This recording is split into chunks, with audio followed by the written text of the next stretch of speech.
Hello travelers! I am Lorekeen, your traveler's guide to Tyria. Welcome to the last episode of our trip around Queensdale.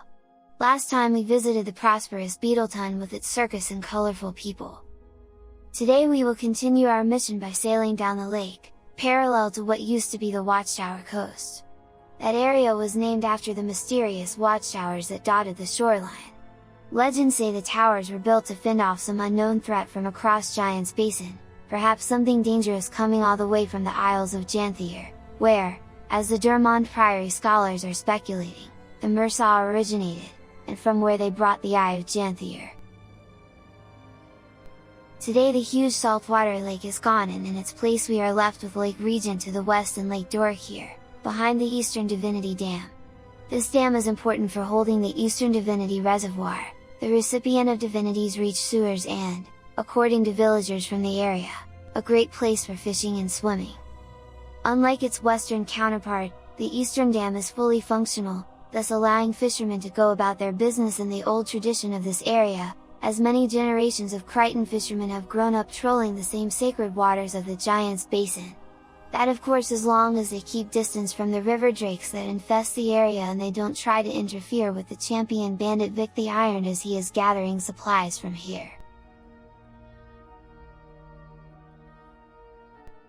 On the other shore we find Wil Collyns, who has taken his kids to swim there.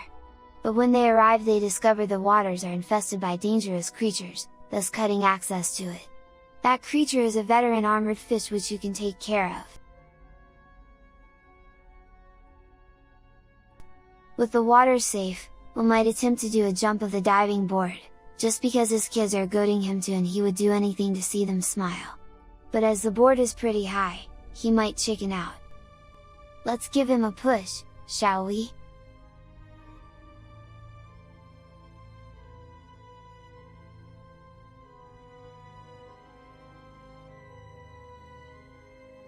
As I was telling you earlier, drakes and armored fish are not the only danger in the area.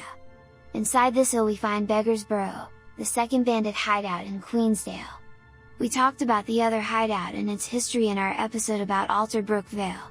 I'll put a link in the description.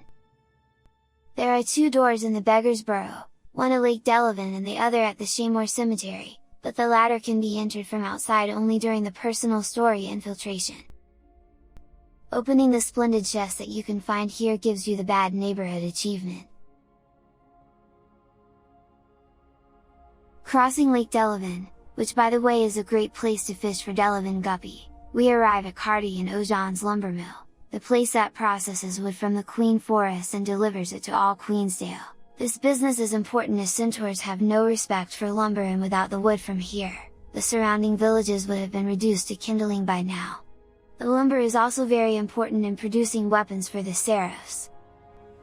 Spiders, boars, and bears add to the normal dangers that can send a logger to an early grave, but they are certainly not the only dangers in this place.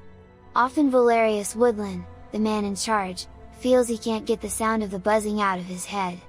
This usually means that Oswald Goddard didn't do his job in checking the trees and a queen wasp has managed to make her nest around here.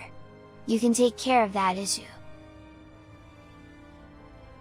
I've got bug guts on my boots and my hair. You've got bug guts for brains. We saved the forest, that's all that matters. But an even bigger problem you can help with are the Skritts who try to steal their tools. You may try to stop them and when you fail, Valerius will try to retrieve them and then, fed up with this issue, he will send Shayley, a former seraph, and Slim McCurt, all the way to Windlost Elves where they may or may not blow up the caves that house the Skrit. I've had it with Skrit thievery, so you're blowing up their caves to cut them off. We're dangerous enough with saws and axes. I don't want to mess with black powder. Too bad, you're leading the charge, so quit whining and grab a bomb. Better get moving. Okay, I'm right behind you. The Skrit are a fascinating race who come from the depths of Tyria, forced to abandon their previous homes when Primordus awoke. So it's no wonder that the Skrit usually choose large hollows or caverns as places to build their scratches, as they name their villages. The Skrit may seem barely capable of rational speech, but the most interesting thing about them is their intelligence. They communicate in chirps and squeaks so fast that it sounds like buzzing to human ears. And with the added help of their exceptional hearing, they are able to communicate so rapidly that, when in groups, they can choose the best decision in seconds. And so, the larger their group is, the more intelligent and cunning their activities become. Compared to other scratches, the Windlost Elves is on a smaller side. Still, this community of Skrit was smart enough to build 2 entrances, meaning Shayley and Slim are continuously wasting their bombs on this place. We'll put the bomb here. The ceiling looks weak. How long is the fuse? How fast can you run? Go, go, go! This place is about to come down around our ears!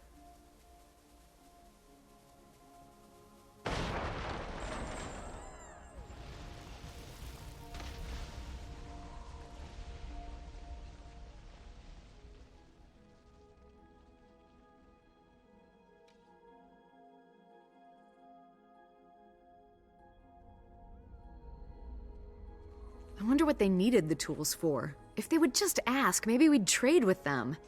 With Skrit? No way.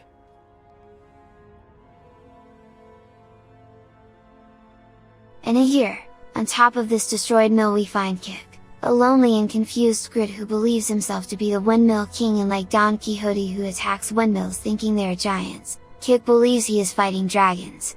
And if you want to gain a hero point, stick around and he will fight you too, since you look like a dragon in disguise.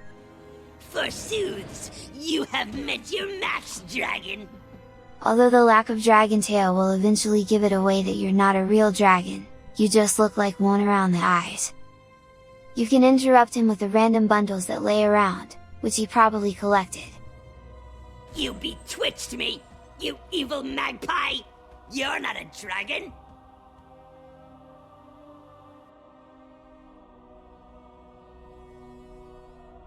The Queen's Forest wouldn't be complete without a hunting lodge. And this one is the hunting lodge of the great Minister Caudecus Beetlestone, an opulent mansion with a bar, dining area and guest rooms upstairs.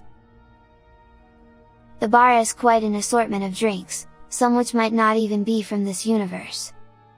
This bottle reads Beetlestone Vineyards, probably one of the last such bottles remaining since the centaurs destroyed Victoria's vineyard. We met her last episode, during our visit to Beetlestone Farms. This other bottle is labeled Zaduka, a drink in the honor of the great Zaduka, a self-proclaimed great hunter one could meet in Vabi during Guild Wars 1. Here we even find a rare case of Ascalonian writing, on these ale jugs around the room. It translates as Kilroy Stunken Ale. Kilroy Stunken was a famous dwarf, his headstone can be found at the Granite Citadel and Dredgehaunt Cliffs. If you have never heard of him, Kilroy Stunken was a dwarf as fearsome as they came, and fearless to a fault. He was known for blindly charging into battle. A dangerous tactic, but it did a number on the Stone Summit dwarves. Anyway, if you decide to imbibe here, please drink responsibly and, as this sign says, don't drink in quest. Many a mighty beast has succumbed to my might. That reminds me. Did I tell you my wife is pregnant? How does that remind you of your wife? Lodge Master Carthage is in charge of the place, and he can sell you strips of boar jerky, that you normally find at vendors around the roller beetle races. He is trying to hunt the veteran giant boar, and Emmy, the self-proclaimed best hunter in the land, would like to come along to prove herself. You can help, but the Lodge Master is keeping its head though, as he thinks it'll make an ideal gift for Lord Beetlestone. May this trophy ever honor the name of Lord Caudecus Beetlestone.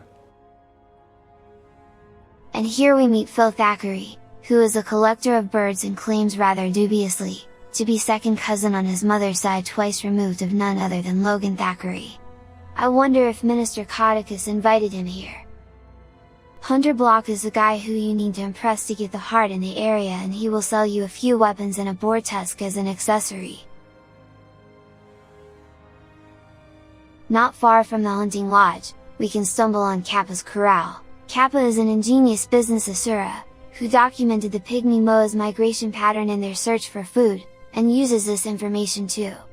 Well, considering that this is the Queen's Forest and the only place you will find the species of birds in the wild, The word to describe Kappa's business model might be poaching.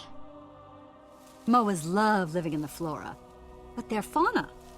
Fauna for me to exploit. Watch, I'll demonstrate. A simple sound device fools them out every time. We'll lure them into the open, then shove them into the pen. Ready? Here we go.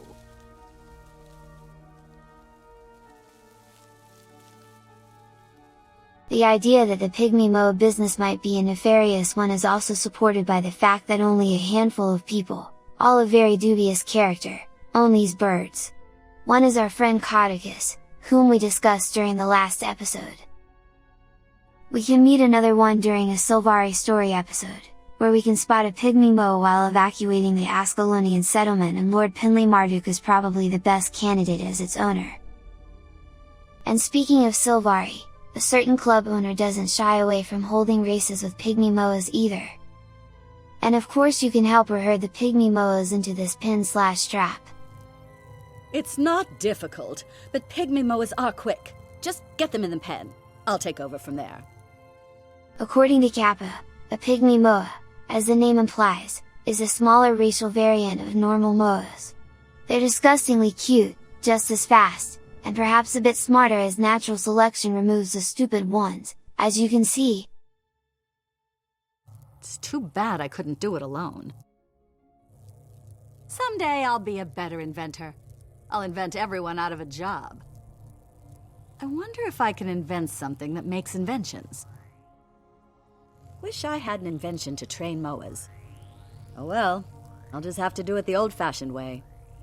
After catching enough birds, Kappa will use an advanced regimen of behavioral demonstration, positive reinforcement, and group competitiveness to teach these birds to dance on a professional level. Lift! No, lift, damn it, lift! Lift that leg, you brainless bird!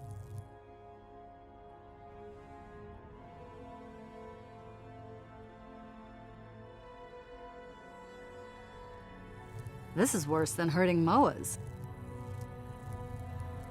And then you can help her escort the moas to the circus in Beetletime. Okay, I've had enough. And I think their hapless brains are full. Time to sell these highly trained beauties and make me money. Money, money, money.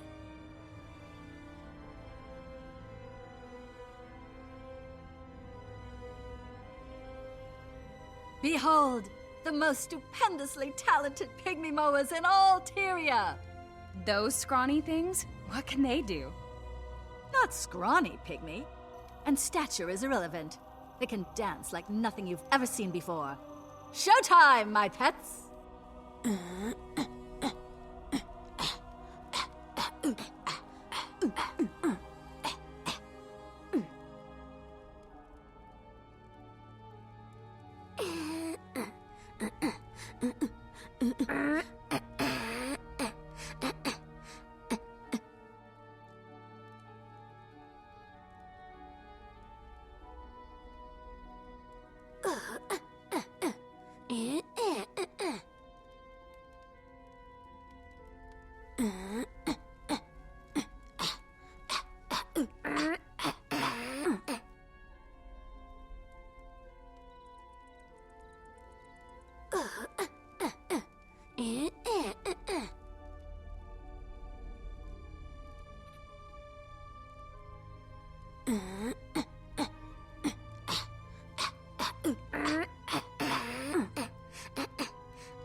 Wow, you aren't kidding. These dancing moas would make a great attraction. How much? Sorry, they're not for sale. I've worked long and hard to train these lovelies. They're like my own children. I'll give you 1,000 gold for them. Children have to leave the nest sometime. Deal.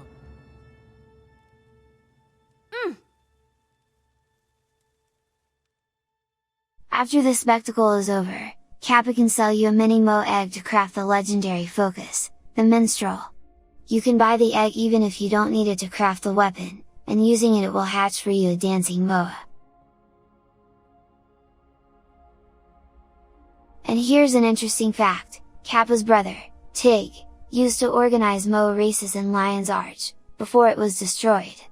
He survived the attack, but his famous racing Moa flock didn't. After that event, He lived in Lorna's Pass as a refugee, then moved back to Lion's Arch for a while. Kappa gave him several Moa chicks to restart the business.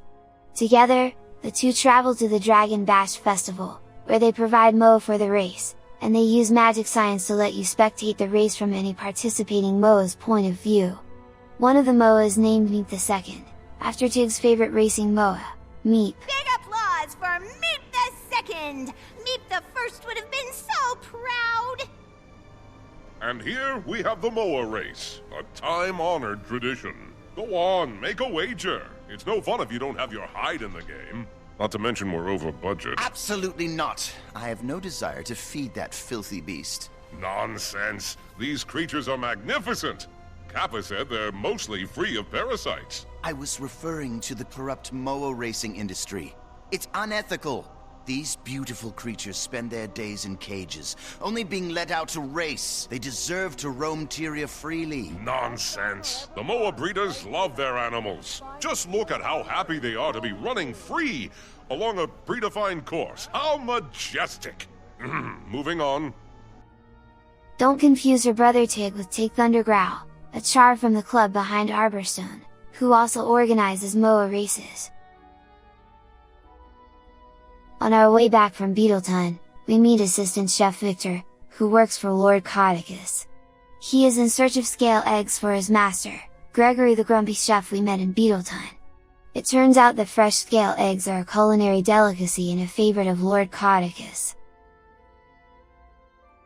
When he collects enough, he will become a merchant for a short period of time, selling you the recipe for eggs Beetleton, who along with the mini Moa egg from Kappa, are used in crafting the legendary Focus Minstrel. Yummers! I've got more than enough eggs to whip up a most scrumptious concoction. Thank you, my good citizens. This should satisfy the great lord. That was a great batch of poached eggs. I'll have to make some more when I have extra eggs again.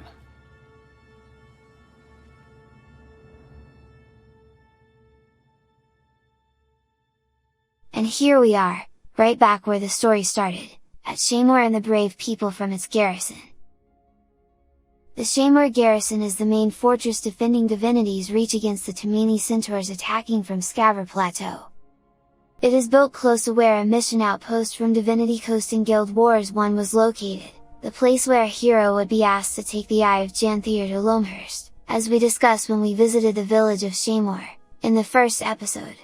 This is also the place where you take the first battle as a human, so later you can join them again to help defend, or if it falls, retake the garrison from Tamini invaders. Seraph Soldier D. Edra will be grateful for your help. You can offer to defend Barthol on his way to the old armory, which was burned by the centaurs, and try to get supplies for the garrison. This trip would take you to Scaver Plateau, a hill south of the garrison. The numerous ruined houses tell a story of a village that once stood here, before the centaur attack. Seems obvious now, but they really should have stopped the centaurs from burning this place down. Remember the Modnir shaman used to summon the Great Earth Elemental that nearly killed Captain Thackeray at the beginning of the human story? Well, the residual energy still lingers here and you can commune with the earth and magic to gain a hero point.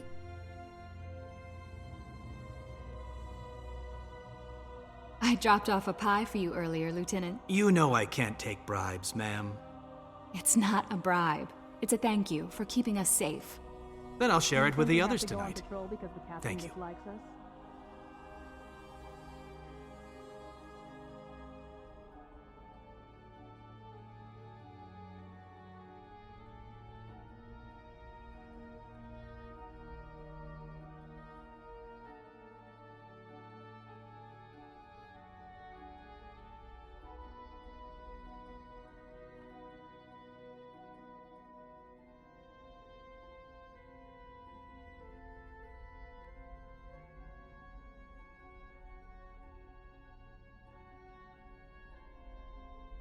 And that's it.